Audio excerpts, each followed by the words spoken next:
It's a bit bigger than normal. Okay, listen closely, because what I'm about to tell you might just melt your heart. It was a calm, ordinary morning at the palace. Birds chirping, the breeze just right, everything perfectly serene. But then...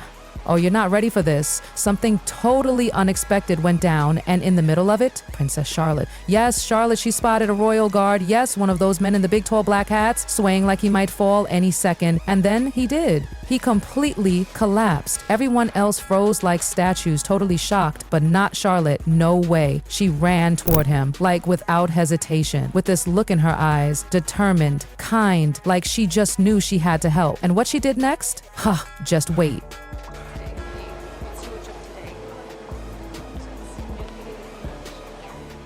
She had been out for one of her peaceful little walks, just strolling through the palace grounds, doing her usual thing, breathing in that crisp air, taking a break from the royal buzz. But on that day, something felt off. She passed the line of guards, same ones she saw all the time, but one of them looked wrong, pale, unsteady, like really not okay. And then, boom, he hit the ground with a heavy thud. Now you imagine being a 10-year-old princess and seeing that? But Charlotte didn't panic. Nope, she ran over, heart racing, dropped to her knees beside him, leaned in. "Are you okay?" she whispered. No response, just this barely there groan. His eyes fluttered. He was in and out, barely conscious.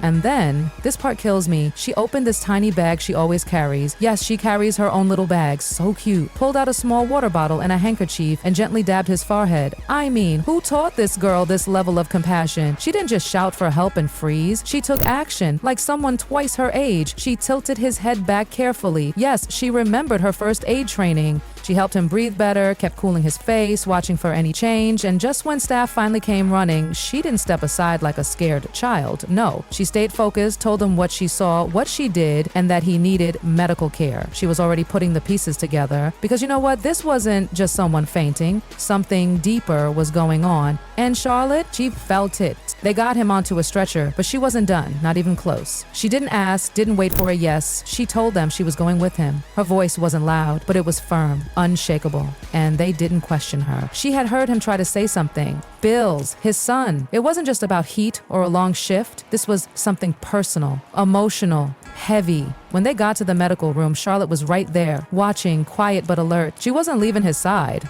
Her little face? So serious, so determined. The doctor checked him over, listened to his heart, took vitals. He was stabilizing, thankfully. But even the doctor looked puzzled. Dehydration maybe? But no, something wasn't adding up. And then, he whispered again, barely audible. Charlotte leaned in. I can't let them down. That broke her, because this wasn't a man who was just tired. This was a father, a protector, someone trying to hold everything together and slipping under the weight of it all. And Charlotte, she knew it. She felt it. That moment changed everything for her. The doctor gave a few more updates, and yes, physically he'd recover. But emotionally, this man was drowning. And Charlotte, she wasn't going to walk away. She stood in that room, just staring at him, quiet, deep in thought. This was personal now, because what he mumbled about his son, medical bills, not being able to keep up, it was heartbreaking. His uniform hid so much more than anyone realized. He was collapsing not from the sun, but from life, from pressure, from fear, from love. Charlotte didn't cry, she didn't flinch, but inside her, something shifted. She had seen a real hero fall, and she was going to do something about it. So get this, after hearing the guard whisper about his sick son, the piling bills, and how he just couldn't keep up anymore, Princess Charlotte wasn't the same. She didn't cry, she didn't fall apart, but she felt it, in her chest, in her heart. And what did she do next? She made a promise to herself, quietly, with that kind of calm fire in her eyes that honestly gave everyone chills. She wasn't going to let this go. She asked around the palace, softly, gently, the way only Charlotte could. And the stories she uncovered, oh my goodness. One footman told her the guard had been working extra shifts, but he never complained, never asked for anything, just kept showing up, looking polished, dependable, strong. But behind those eyes, there was exhaustion, pain, fear. His youngest son had been in and out of the hospital. The bills were impossible. And still, he showed up every day like nothing was wrong. A housekeeper added more, said he was gentle, kind, especially with kids. That even when his world was falling apart, he was always on time.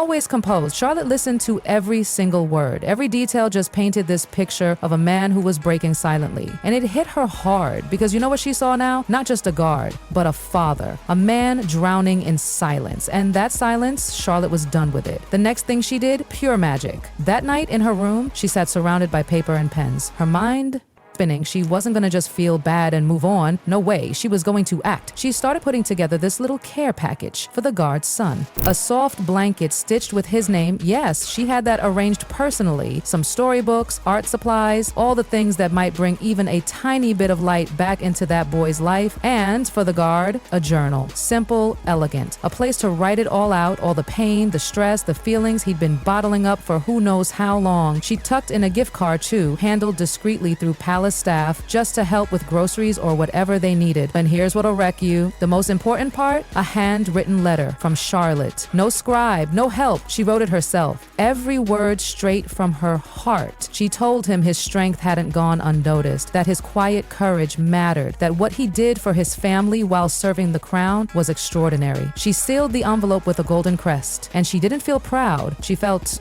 thankful for him. But guess what? She still wasn't done. Charlotte, with every bit of grace and quiet fire inside her, marched straight to her grandparents, yes, the king and queen, and told them everything.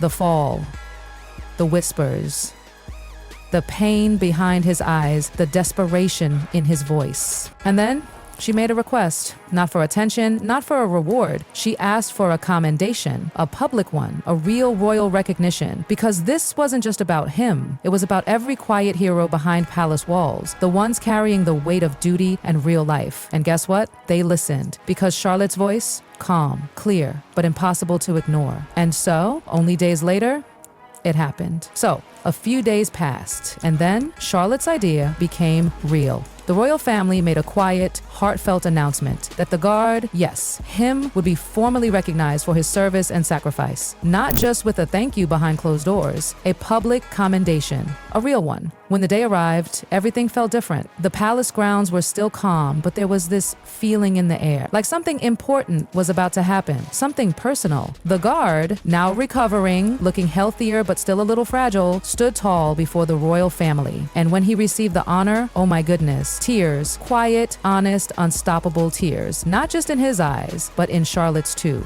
And honestly, almost everyone around. Charlotte stood with her parents, watching him, her chest rising with pride, not for herself, but for him, for the man whose story had finally been seen. And then this moment happened. After the ceremony, the guard walked up to her, his voice shaky, emotional. He told her, barely able to get the words out, how much her kindness meant, not just to him, but to his entire family. They had never seen him honored like that before, never felt seen by the palace. And now they had something they would never forget. Hope, he whispered, has returned to our home. Let that sink in. From one small act, one instinct to care, came hope. And just wait, because the ripple effect wasn't over. In the days that followed, he returned to his post, but something had changed. His eyes weren't as heavy. His steps had a softness. He looked lighter.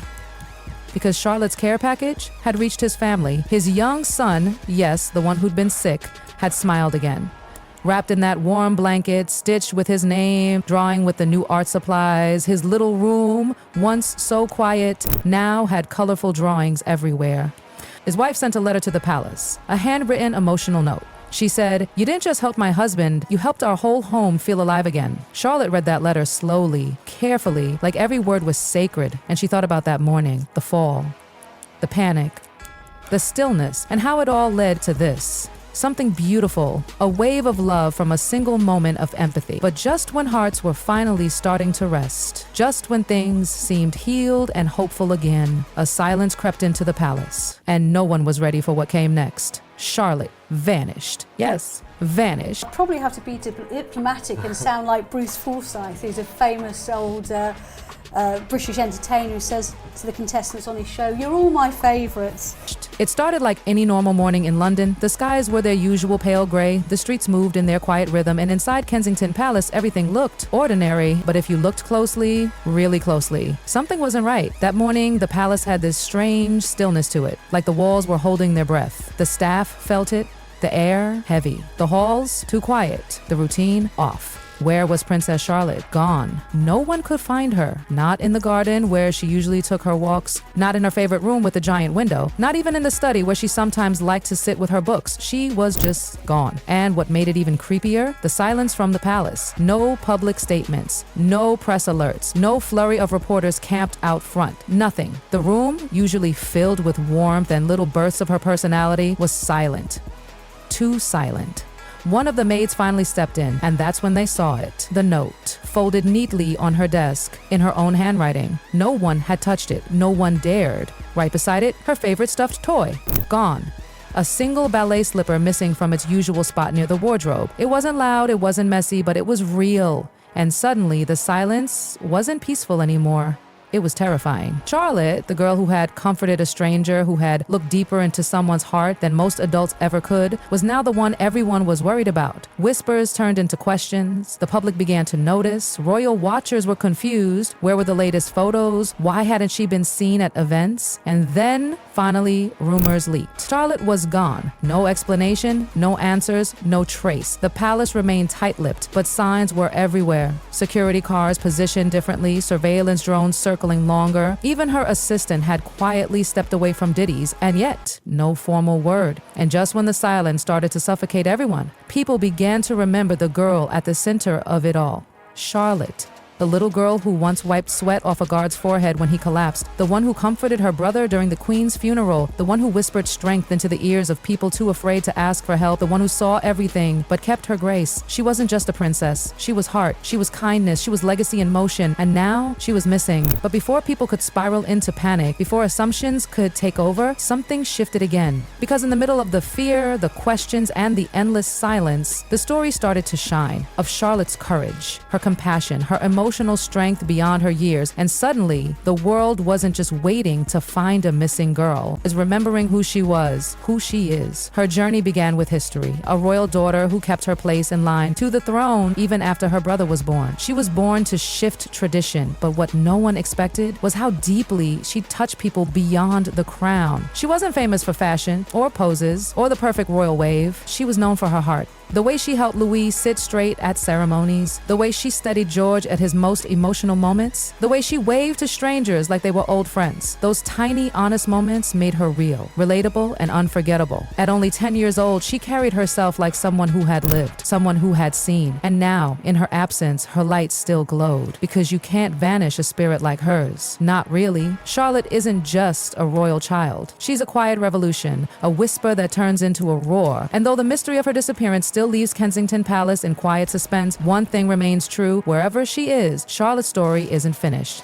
It's just beginning. With humble duty, the second born of the Royal Highnesses, the Duke and Duchess of Cambridge.